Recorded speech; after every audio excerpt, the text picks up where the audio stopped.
IBM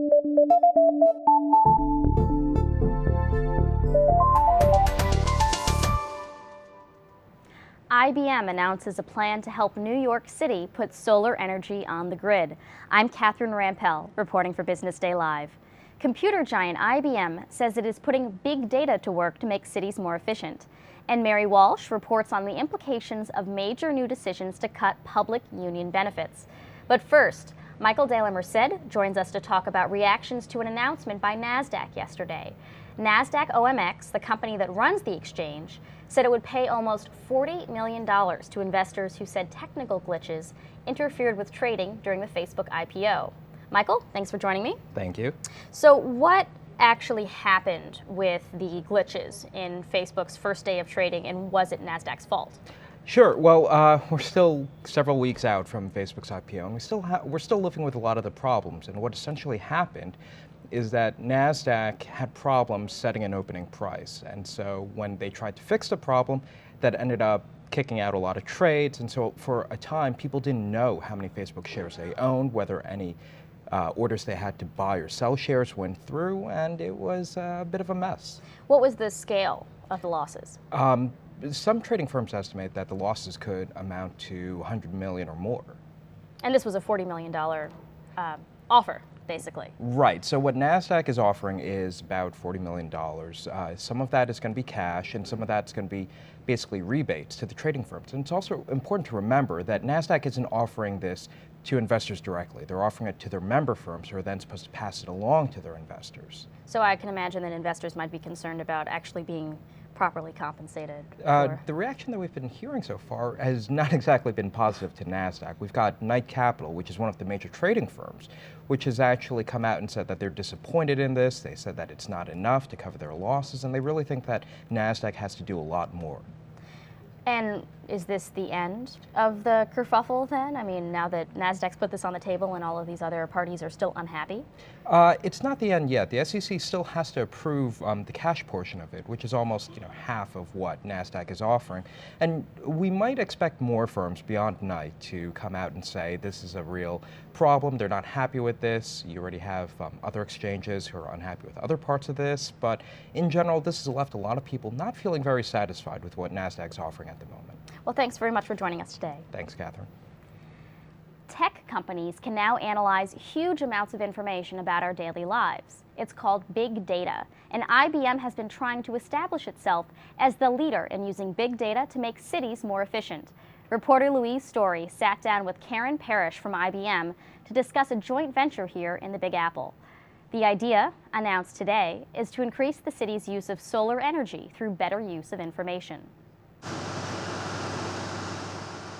We have a solution called the Intelligent Operations Center, and it really is focused on solving some interesting problems that the city faces today around solar energy. And so the city, with this initiative with IBM in the city, will the city be putting solar panels on homes in New York and apartment buildings? Absolutely, that's the directive. And will they give a cut of the money to the people who own those buildings, or how will that work? Yeah, there are incentives out there, I'm sure, but you have to understand that organizations like Con Edison are also deeply involved in making sure that this kind of energy is more affordable. But I think the real issue for the city is to make it easier for people like you and me who live and work and play in the city to take advantage of solar energy. And one of the challenges that they had was something as simple as getting a permit was really, really hard to do. Now you have this whole unit dedicated to helping cities all over the world. Yes, we do.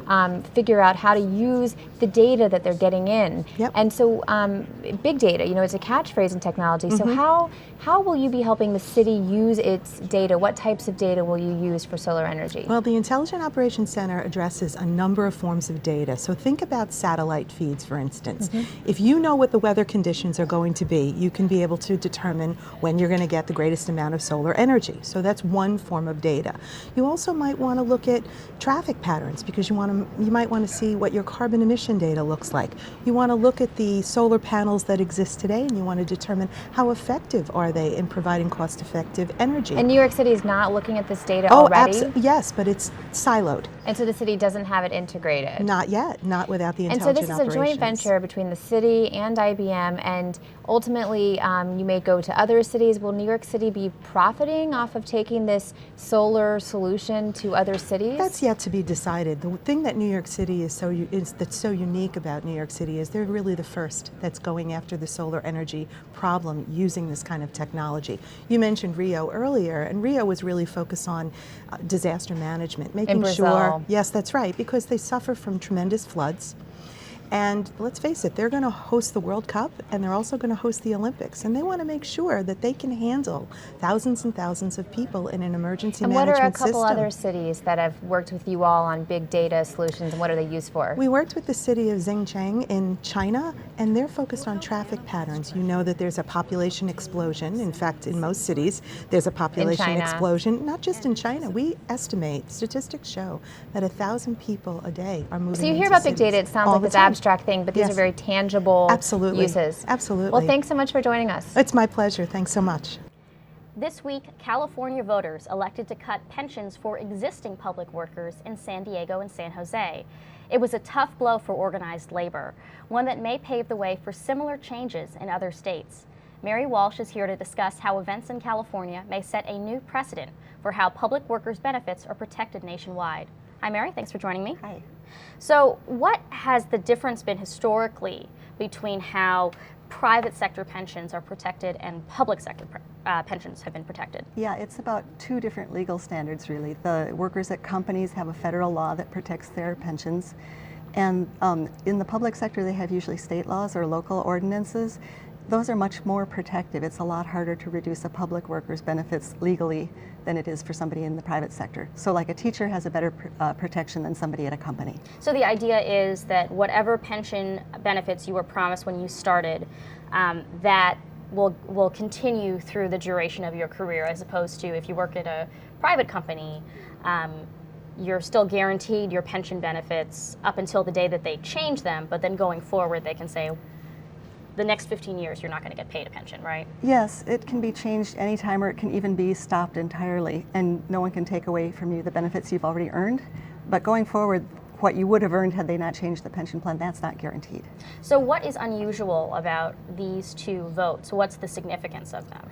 We hadn't really heard from city taxpayers before, I don't think, on this subject, and so the public unions were sort of casting this as a middle class issue, and that didn't resonate with property owners and people paying property taxes. We've been through a lot since 2008, and they didn't really want to participate in something that kind of ties their hands and signs them up to pay these very, very unexpected high pension costs. Right, and to clarify, what we're talking about is that taxpayers effectively voted to stop this double standard, right? That if you're a teacher who's been working for 15 years, yes, you'll still get whatever pension benefits you were guaranteed for the last 15 years, but going forward, you'll be treated just like a private sector Yes, and worker. The unions in San Jose anyway have already sued, so there will be a big court test.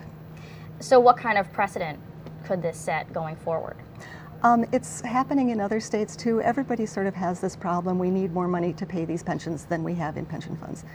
So little by little, mayors are sticking their necks out and saying, we're not going to do this after all. We're going to try to change the plan. They'll be sued, and then I think it will be lawsuit after lawsuit after lawsuit, very uncomfortable, and then ultimately it'll go to the U.S. Supreme Court. And in the past, right, when these kinds of things have been litigated in the private sector, they've always ruled in favor of allowing the company to reduce benefits, right? A company can change your pension plan at mid-career. You're not guaranteed, if you work for 30 years, you're not guaranteed 30 years worth of pension accruals at the same rate. It can change. Okay. Well, thank you so much for joining me. Thank you.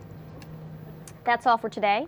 Please stay with us online at nytimes.com for our continuing coverage of this and other stories. I'm Catherine Rampell, reporting for Business Day Live. Thanks for watching.